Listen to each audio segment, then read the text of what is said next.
ইসলামে কোটা অনুমোদন করে কিনা।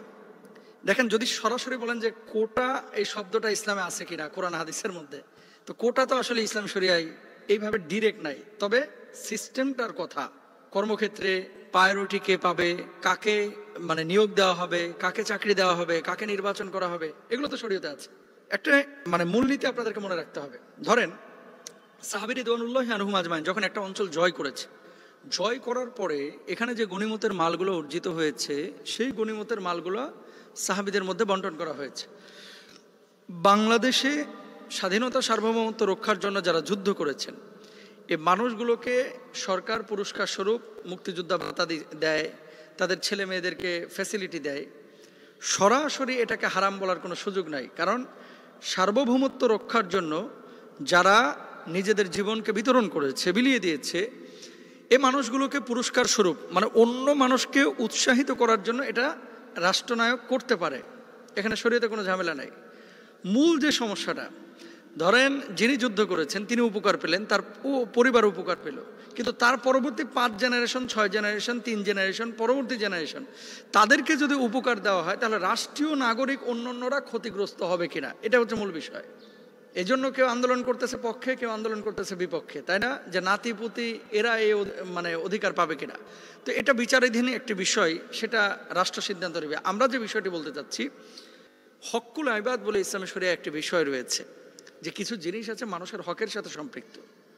ধরেন, একটা ছেলে অনার্স মাস্টার্সের সময় 5 বছর 6 বছর মোটো পড়াশোনা করলো না, খালি ঘোরাফেরা করলো, কিন্তু বাপ ছিল একটা কর্মকর্তা, বাপ ছিলেন একজন যোদ্ধা, মোটেও পড়াশোনা করে নাই, টাইনিয়া টুনিয়া কোনোভাবে পাশ করছে।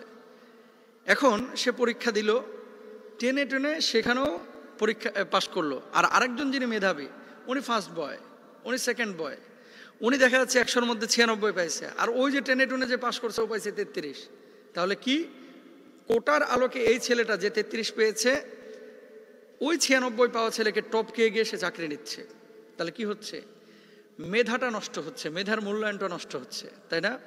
তো ক্ষেত্র বিশেষে এই সমস্ত জায়গা, যেই জায়গাগুলোতে অযোগ্য লোককে নিয়োগ দিলে রাষ্ট্র হুমকির মধ্যে পড়বে, দিন হুমকির মধ্যে পড়বে, পুরো সোসাইটি হুমকির মধ্যে পড়বে, এই সমস্ত জায়গাগুলোতে এগুলো বিবেচনা করা উচিত। এবং ইসলাম এগুলোকে নিরুৎসাহিত করে, এটাকে অনুমোদন করে না।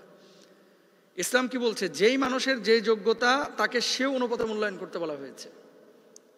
ধরেন, একজন কোরআন তেলাওয়াত একেবারে মিশরি কারীদের মতো পারে, সৌদি আরবের কারীদের মতো পারে, আর আরেকজন কোরআন তেলাওয়াত করে কিভাবে, চাঁদপুর, কুমিল্লা, রাজশাহী, নোয়াখালী, কুড়িগ্রাম, এই গ্রাম অঞ্চলে একজন মুরব্বীর মতো ভাঙাচোরা পড়া, ঠিক মতো পড়তেই পারে না, তেলাওয়াত করতে পারে না। তা আপনাকে যখন ইমামতির ইন্টারভিউ নেবেন, নিশ্চয়ই ওই গ্রাম্য লোককে নেবেন না, নেবেন যিনি মিশরের মতো তেলাওয়াত পড়ে, যিনি সৌদি আরবের হাফেজদের মতো তেলাওয়াত করতে পারে। আপনি তো তাদেরকে মূল্যায়ন করবেন, এটাই হচ্ছে স্বাভাবিক।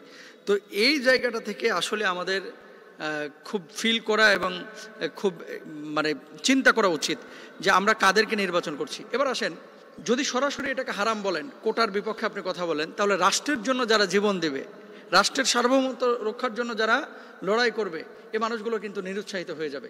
তাই যোগ্যতা অনুসারে মানুষকে বিবেচনা করা উচিত। যারা আন্দোলন করছেন এবং যারা পক্ষে বিপক্ষে অবস্থান নিয়েছেন, নিট অ্যান্ড ক্লিন একটা টেন্ডেন্সি আমাদের ভিতরে কাজ করা নিয়ে আসা উচিত, যে কোটি কোটি জনসংখ্যার দেশ হচ্ছে এই বাংলাদেশ। আমি কোটার কারণে, প্রতিবন্ধীকে আপনি যদি সুযোগ না দেন, এই মানুষগুলো কিভাবে এগিয়ে যাবে? তো সেক্ষেত্রে তাদেরকে যোগ্য করে তোলা, যারা পড়াশোনা করছে না কিন্তু কোটার সুবিধা নিচ্ছে, তাদেরকে যোগ্য করে তোলার দায়িত্বও কিন্তু যারা নীতি নির্ধারক তাদেরকে যোগ্য করে তুলবে এবং তাদেরকে সেই কর্মের ব্যবস্থা করে দেবে। তো কোটাকে সরাসরি নেগলেক্ট করা এটা উচিত না। আবার কোটার মধ্যে থেকে পড়াশোনা বর্জন করে অযোগ্য হয়ে আপনার ফ্যাসিলিটি নেওয়া, এটাও কিন্তু উচিত না, কারণ এখানে একটা হকুল ইবাদের বিষয় রয়েছে। ঘুষ দিয়ে অনেকে চাকরি নেয়, কি করে, পাশ করছে টেনে টুনে। আরেকজন দেখা যাচ্ছে আপনার ফার্স্ট ক্লাস ফার্স্ট হয়েছে, কি করলো, 18 লক্ষ টাকা ঘুষ দিয়ে ওই যে 9 নম্বর সিরিয়ালে ছিল, 12 নম্বর সিরিয়ালে ছিল, ওই ছেলেটা ঢুকে গেল। সম্পূর্ণরূপে হারাম, এটা কোনোভাবেই জায়েজ নেই। সুতরাং আল্লাহ তাআলা আমাদের সবাইকে বোঝার তৌফিক দান করুন। এগুলো নিয়ে বাড়াবাড়ি ছাড়াছাড়ি না করে আমরা যোগ্যতার ভিত্তিতে মানুষকে মূল্যায়ন করি। আল্লাহ বুঝদান করুক, বলুন আমিন।